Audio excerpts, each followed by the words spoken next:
ஜெய் ஸ்ரீ மாத்ரே நமக. ஜெய் குருதத், ஜெய் குரு பரசுராம். நமஸ்காரம். நான் கரூர்லேருந்து வல்சலா பணிக்கர், பிரசன்ன ஜோதிடர். இன்னைக்கு நம்ம 2025க்கு உண்டான புத்தாண்டு பலன்கள் மேச ராசிக்கு எப்படி இருக்குன்னு பார்க்க போகிறோம். இந்த 2025 உண்டான புத்தாண்டு பலன்கள் இப்போ நான் சொல்லக்கூடியது பொது பலன்கள் தான். ஆனால் 100% அக்யூரேட்டான ஒரு பலன்கள் வேணும் அப்படின்னா உங்களுடைய இண்டிவிஜுவல் ஹாரோஸ்கோப்பில் கிரகங்களுடைய பொசிஷன் இப்போ என்ன திசாபுத்தி போயிட்டு இருக்கு, அப்புறம் கோச்சார நிலை, இது எல்லாமே நம்ம கால்குலேட் பண்ணி தான் 100% அக்யூரேட்டான பலன்களை சொல்ல முடியும். இருந்தாலும் இப்போ நான் சொல்லக்கூடியது 95% கரெக்டாக தான் இருக்கும். உங்களுடைய ஹாரோஸ்கோப்பும் ரொம்ப முக்கியமானது. இந்த 2025 எப்போ பிறக்குது அப்படின்னா மார்கழி மாதம் 16ஆம் தேதி, உத்திராட நட்சத்திரம், தனுசு ராசி, புதன்கிழமை, பிரதமை திதியில் இந்த வருஷம் பிறக்குது. 2025 நீங்கள் எடுக்கக்கூடிய ஒவ்வொரு முயற்சியுமே சக்ஸஸ் ஆகணும் அப்படின்னு உங்களுக்காக நானும் என்னுடைய அம்பாள் கிட்ட பிரார்த்தனை பண்ணிக்கிறேன். இந்த மேச ராசியை பொறுத்த வரைக்கும் இந்த 2025 நிறைய மாற்றங்களை உண்டு பண்ண போகுது. ஏன்னா சனி பயிற்சி இருக்குது, ராகுகேது பயிற்சி இருக்குது, குரு பயிற்சி இருக்குது. இந்த பெரிய 3 கிரகங்களும் இந்த 2025 பயிற்சி ஆகுது.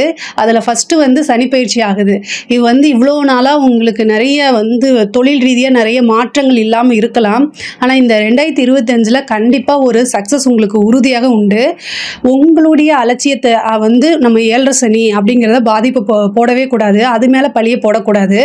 பொதுவாக மற்ற ராசிகளுக்கு இல்லாதது உங்களுடைய ராசிக்கு இருக்குது. ஏன் அப்படின்னா குருவும் நல்ல பொசிஷனில் இருக்கார், ராகு கேதுக்களும் அருமையான பொசிஷனில் இருக்குது. இப்போ 7.5 சனி, அந்த 7.5 சனிங்கிறது உங்களுக்கு விரைய சனியாக தான் ஆரம்பிக்குது. இந்த 2025 மார்ச் மாதம் 29ஆம் தேதி சனி பயிற்சி ஆகிறாரு. அது உங்களுக்கு விரைய சனி தான். விரயம் அப்படின்னா அது சுப விரயமாக மாற்றுறது உங்களுடைய கையில் தான் இருக்குது. ஏன்னா பிஸ்னஸை பொறுத்த வரைக்கும் நம்ம முதலீடு செய்கிறது கூட ஒரு விரயமாக எடுத்துக்கலாம். பட் ஆனால் உங்களோட உழைப்புக்கு ஏற்ற பலன்களை உறுதியாக சனி கொடுத்துருவார். 10, 11க்கு அதிபதி தான் சனி பகவான். உங்கள் ராசியை பொறுத்த வரைக்கும் அவர் தான் தொழில்ஸ்தானாதிபதி, லாபஸ்தானாதிபதி.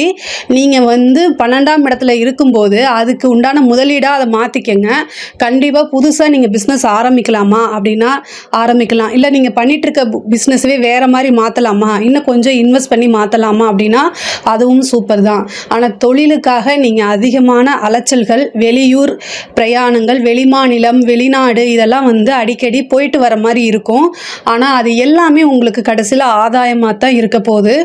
நீங்கள் சனினால் பாதிப்பு உங்களுக்கு வரக்கூடாது அப்படின்னா 2 விஷயத்தை செய்யுங்க.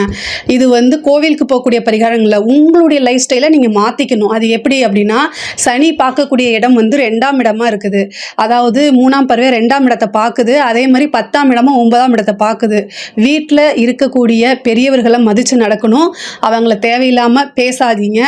மெயினாக உங்களுடைய செயல்பாடுகளை அதிகப்படுத்தி பேச்சை குறைச்சிட்டிங்க அப்படின்னா 7.5 சனி அப்படிங்கிறது, அந்த விரைய சனிங்கிறது உங்களுக்கு ஒன்றுமே செய்யாது. இந்த 2 வருஷம் நீங்கள் ரொம்ப சூப்பராக மாறிடலாம். ஆனால் இந்த 2025ங்கிறது ரொம்ப பீக்கான டைம் தான் மேச ராசியை பொறுத்த வரைக்கும். அதனால் நீங்கள் கண்டிப்பாக யூட்டிலைஸ் பண்ணிக்கணும். நீங்கள் குரு நல்ல பொசிஷனுக்கு வராரு. அதனால் எல்லாமே உங்களுக்கு அருமையாக இருக்குது. ஸோ இந்த இதை நீங்கள் கரெக்டாக யூஸ் பண்ணிக்கிறதுல தான் உங்களோட சக்ஸஸ் இருக்குது. பிஸ்னஸை பொறுத்த வரைக்கும் நல்லா இருக்குது. அதே மாதிரி உத்தியோகத்தில் இருக்கவங்களுக்கு ரொம்ப அருமையான வாய்ப்பு. உங்களுக்கு 6ஆம் இடத்துக்கு குருவோடைய பார்வை வருது. இது ரொம்ப ரொம்ப சூப்பராக இருக்குது. சனியும் குருவும் ஒரு விஷயத்தை பார்க்குறாங்கன்னா அந்த இடத்துக்கு வலுவான கிரகம் இருக்குது. இப்போ குரு 5ஆம் பார்வை 6ஆம் இடத்தை, அதாவது உத்தியோகஸ்தானத்தை தான் பார்க்குறாரு. இந்த மார்ச்சுக்கு அப்புறம் சனியும் அதை பார்க்குறாரு. அப்போ அந்த இடத்துல ரொம்ப ஸ்ட்ராங். அப்போ ப்ரொமோஷன், திடீர்னு ஒரு ப்ரொமோஷன், இடமாற்றங்கள், இந்த மாதிரி விஷயங்கள்லாம் கிடைக்கும். மே மாதத்துக்கு அப்புறம் உங்களுக்கு இடமாற்றம், நீங்கள் சொந்த ஊருக்கே போகணும்னு நினச்சிட்டு இருப்பீங்க. இல்லை இந்த பிளேஸில் போய் ஒர்க் பண்ணால் நமக்கு நிறைய பெனிஃபிட் இருக்கும் அப்படின்னு நினச்சிட்டு இருப்பீங்களே, அது எல்லாமே இந்த டைமில் வரும். புதுசாக வேலை வாங்குறதுக்கு உண்டான அமைப்பும் இருக்குது.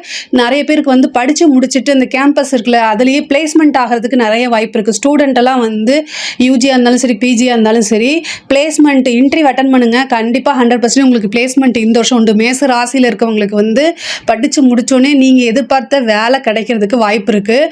ஒரு சிலர் யூபிஎஸ் இதெல்லாம் ட்ரை பண்ணிட்டு இருப்பீங்களே, IAS, IPS, service commission exams எழுதிட்டு, பேங்க் எக்ஸாம்ஸ் எழுதிட்டு, ஏன்னா குரு வந்து உங்களுக்கு ஆஃப்டர் வந்து 18ஆம் தேதி மே மாதம் 18ஆம் தேதி குரு பெயர்ச்சி ஆகிறாரு. அப்போ அந்த இடத்துல 3ஆம் இடத்துக்கு தான் போகிறாரு. அப்போ வந்து நீங்கள் தேர்வு வந்து எழுதுறது எல்லாமே உங்களுக்கு வெற்றியாக தான் இருக்கும். ஆல்ரெடி எழுதுனவங்களுக்கு வந்து இது ரொம்ப சூப்பரான ரிசல்ட் உங்களுக்கு வரும். அந்த இது வந்து உங்களோட லைஃப் விஷயங்களையே நிறைய நல்ல மாற்றங்களை உருவாக்கி கொடுக்கும். ஆனால் நீங்கள் போடக்கூடிய எஃபர்ட் அப்படிங்கிறது ஒன்று இருக்குது. நீங்கள் நல்ல முறையில் உங்களோட முயற்சிகளை போடும்போது அதுக்குண்டான பிரதிபலன் பல மடங்காக பெருகி வரும். எல்லாமே நம்மளுடைய கையில் தான் இருக்குது. ஒவ்வொரு முயற்சிக்கும் பலாபலன் உறுதியாக உண்டு. நான் வேலை கிடைக்கும் அப்படின்னு சொன்னால் நீங்கள் ஆல்ரெடி அதுக்குண்டான முயற்சிகளை போட்டிருந்தா இப்போ அதுக்குண்டான வேலை ஷியோராக கிடச்சிருங்க. இந்த 7 சனியோடைய பாதிப்பு பெரிய லெவலில் உங்களுக்கு வராமல் இருக்கிறதுக்கு ஹனுமான் வழிபாடு பண்ணுங்கள். கம்பல்சரி வந்து சனிக்கிழமை அருமாருடைய வழிபாடை பண்ண ஆஞ்சநேயர் ஸ்லோகத்தை சொல்லுங்கள். உங்களுக்கு வந்து பெரியவங்களை மதிச்சு நடங்க. இதுதான் வந்து இந்த விரயச்சனி வந்து உங்களுக்கு பெரிய லெவலில் பாதிப்பை ஏற்படுத்தாமல் காப்பாற்றும். ஒவ்வொரு சனிக்கிழமையும் சூரியன் அஸ்தமனம் ஆனதுக்கப்புறம் ஆஞ்சநேயர் வழிபாடு பண்ணுங்கள். வீட்டில் இருக்கக்கூடிய பெரியவங்களை மதித்து நடந்துக்கங்க. அவங்களோட பிளெஸ்ஸிங்ஸை வாங்கிக்கங்க. அது வந்து உங்களைய வெற்றிக்கு உண்டான லெவலுக்கு, அதாவது வெற்றி உங்களுக்கு கிடைக்கணும் அப்படின்னா அந்த ஸ்டேஜுக்கு உங்களை கூட்டிகிட்டு போகும். ஏன்னா சனி வந்து வயதானவர்களை குறிக்கக்கூடியது, அதுவும் வீட்டில் இருக்கக்கூடிய வயதானவர்களை குறிக்கக்கூடியது. ஸோ அதனால தான் இந்த விஷயத்த நான் ரொம்ப அழுத்தி சொல்கிறேன். படிப்பை பொறுத்த வரைக்கும் கண்டிப்பாக கவனம் தேவை. ஏன்னா படிப்பு ஸ்தானத்துக்கு வந்து குருவோடைய பார்வை எதுவுமே கிடையாது. அதனால் படிப்பை பொறுத்த வரைக்கும் கண்டிப்பாக நீங்கள் வந்து முயற்சி பண்ணிக்கிட்டே இருக்கணும். இந்த 7 சனி வந்து படிப்புங்கிற விஷயத்தை வந்து ரொம்ப டிஸ்டர்ப் பண்ணும். நீங்கள் புக்கை எடுத்தாலே உங்களுக்கு வேறு மைண்ட் செட்டப் வரும். சுத்தமாக வந்து நாட்டம் இருக்காது. கல்வியில் வந்து உங்களுக்கு நாட்டம் இருக்காது. என்ன பண்ணலாம் அப்படிங்கிறது தோணும். ஞாபக சக்தி வந்து குறையும், டைவர்ட் ஆகும். அப்போ வந்து அதுக்குண்டான ப்ராக்டிஸை நீங்கள் தான் எடுக்கணும். மெடிடேஷன் பண்ணிவிட்டு நம்ம படிக்கணும்னு எழுதி பாருங்கள். அதை மைண்டுக்குள்ளே ப்ரிப்பேர் பண்ணுங்கள். செல்ஃபாக மோட்டிவேட் பண்ணிக்கங்க. படிப்பு நம்மளோட லைஃபுக்கு ரொம்ப முக்கியமானது அப்படின்னு இல்லை அப்படின்னா படிப்பில் நீங்கள் நினைத்த மார்க், அதாவது நீங்கள் எதிர்பார்த்த ரிசல்ட் அப்படிங்கிறது உங்களுக்கு கிடைக்காம போயிடும். அதனால் படிக்கக்கூடிய குழந்தைங்க, அது வந்து ஸ்கூலாக இருந்தாலும் சரி, காலேஜாக இருந்தாலும் சரி, ஏன் பிஜியாக இருந்தாலும் சரி, மேச ராசியில் பிறந்தாங்க அத்தனை பேருமே வந்து படிப்பில் ரொம்ப கவனம் செலுத்தணும். ஃபோக்கஸ் இல்லை அப்படின்னா நீங்கள் எதிர்பார்த்த ரிசல்ட் கிடைக்காது. அதனால் ரொம்ப கவனமாக இருக்கணும். திருமணத்தை பொறுத்த வரைக்கும் குரு வந்து பயிற்சி ஆனதுக்கப்புறம் உங்களுக்கு குரு வந்து உங்கள் ராசிக்கு 3ஆம் இடத்துக்கு போவார். அப்போ 5ஆம் பார்வையாக 7ஆம் இடம் களத்திர ஸ்தானத்தை பார்ப்பாரு. அது ரொம்ப ரொம்ப சூப்பர். ஏன் அப்படின்னா குருவோடைய பார்வை இவ்வளோ நாளாக வந்து உங்களுக்கு குரு பார்வை இல்லாமல் இருந்துச்சு. களத்திர ஸ்தானத்துக்கு அஷ்டமஸ்தானத்தை தான் குரு பார்த்துட்டு இருந்தார். ஆஃப்டர் மே 18க்கு அப்புறம் வந்து உங்களுக்கு குருவோடைய பார்வை கிடச்சிருது. அப்போ வந்து திருமணத்தில் இது வரைக்கும் இருந்த தடை தாமதம்லாம் நீங்கிரும். குரு பார்வை வந்து பரிபூரணமாக இருக்குது. அதனால் திருமணம் அப்படிங்கிறது அந்த திருமண பிராப்தம் அப்படிங்கிறது உறுதியாக இந்த வருடம் உங்களுக்கு உண்டு. அதுக்குண்டான முயற்சிகளை நீங்கள் பண்ணணும்.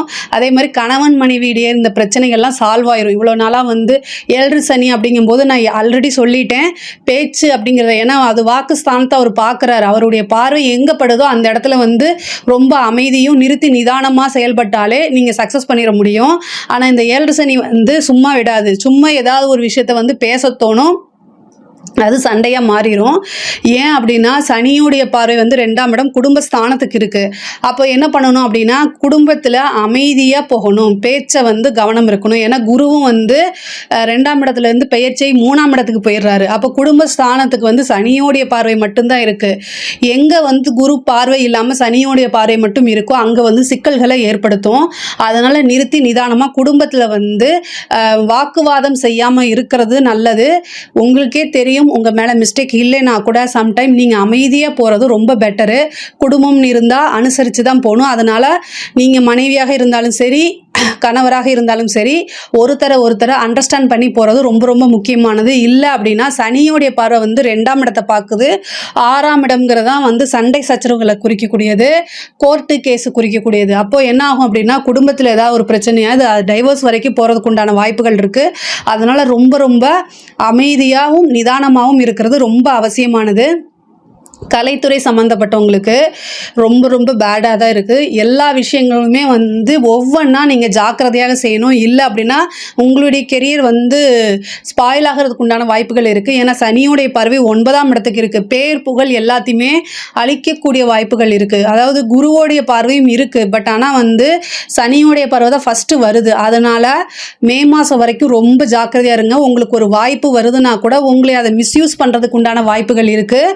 அதனால் இந்த வாய்ப்பு நமக்கு எதனால் வந்துச்சு, எதுக்காக இந்த ஆஃபர் நமக்காக கொடுக்குறாங்க அப்படிங்கிறத யோசிங்க. உங்களோட வெல்விஷர் கிட்ட கலந்து ஆலோசிச்சுட்டு அதுக்கப்புறம் உங்களுக்கு வரதை நீங்கள் யூஸ் பண்ணிக்கோங்க. பொதுவாகவே கவனமாக அவேர்னஸாக இருக்கிறது நல்லது. கலைத்துறை சம்மந்தப்பட்டவங்களுக்கு நெகட்டிவான அல்லது பேர் கெட்டு போகிறதுக்கு உண்டான வாய்ப்புகள்லாம் இருக்குது. அதனால் ரொம்ப கவனமாக இருக்கணும்.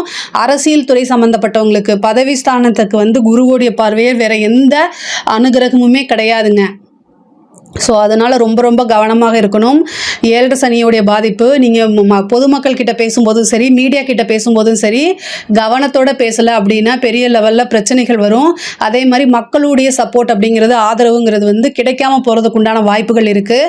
தலைமை இடத்துலேருந்து உங்களோட பேர் வந்து கொஞ்சம் கெட்டு போகிறதுக்கு உண்டான வாய்ப்புகள் இருக்குது. அதனால் இதெல்லாமே வந்து என்ன பண்ணணும் அப்படின்னா ரொம்ப ரொம்ப கவனமாக ஹேண்டில் பண்ணிட்டீங்கனாலே உங்களுக்கு பெரிய லெவலில் பிரச்சனைகள் வராது.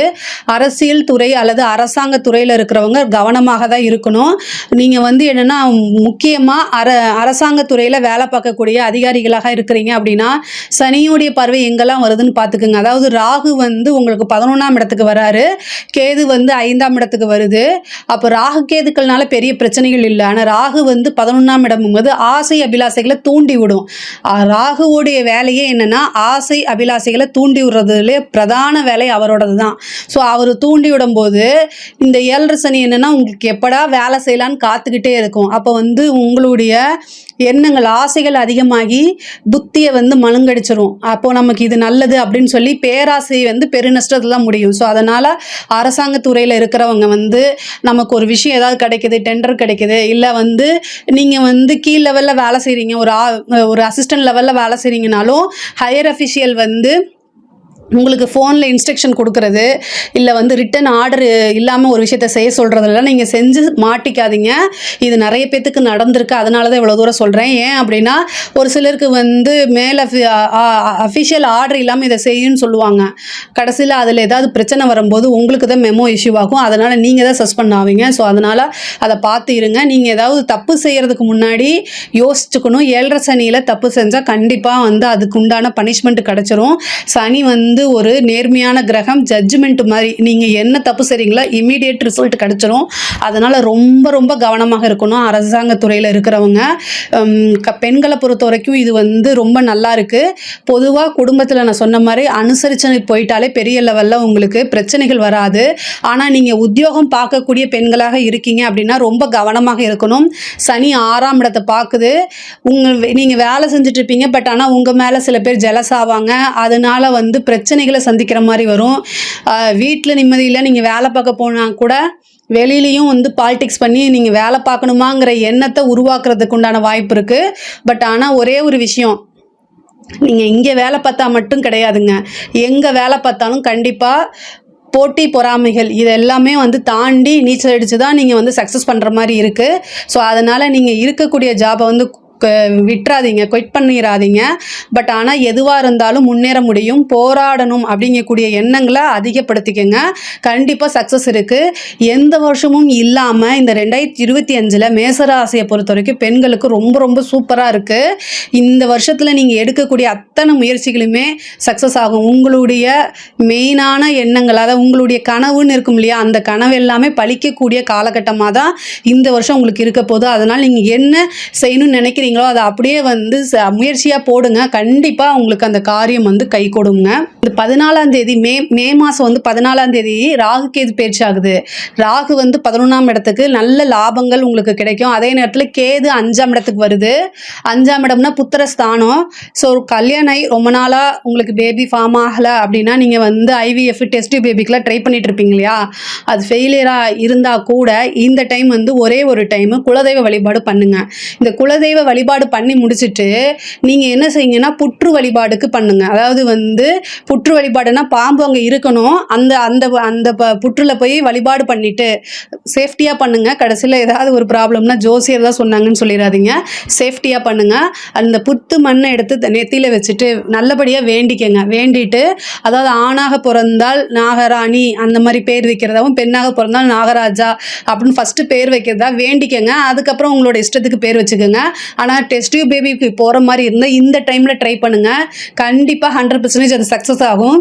ஏன்னா புத்திர ஸ்தானத்தில் வந்து ராகு கேதுக்கள் போகும்போது செயற்கை முறை கருத்தரிப்புக்கு வந்து ரொம்ப ஹெல்ப்ஃபுல்லாக இருக்கும். இது வந்து சக்ஸஸ் பண்ணி கொடுத்துரும்.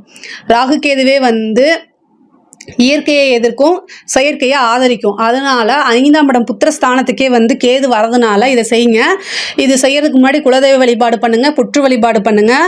அடுத்தது விநாயகருக்கு ஞாயிற்றுக்கிழமை யமகண்ட நேரத்தில் 2 தீபம் தேங்காய் எண்ணெயில் போடுங்க. அது ரொம்ப பலனளிக்கும்.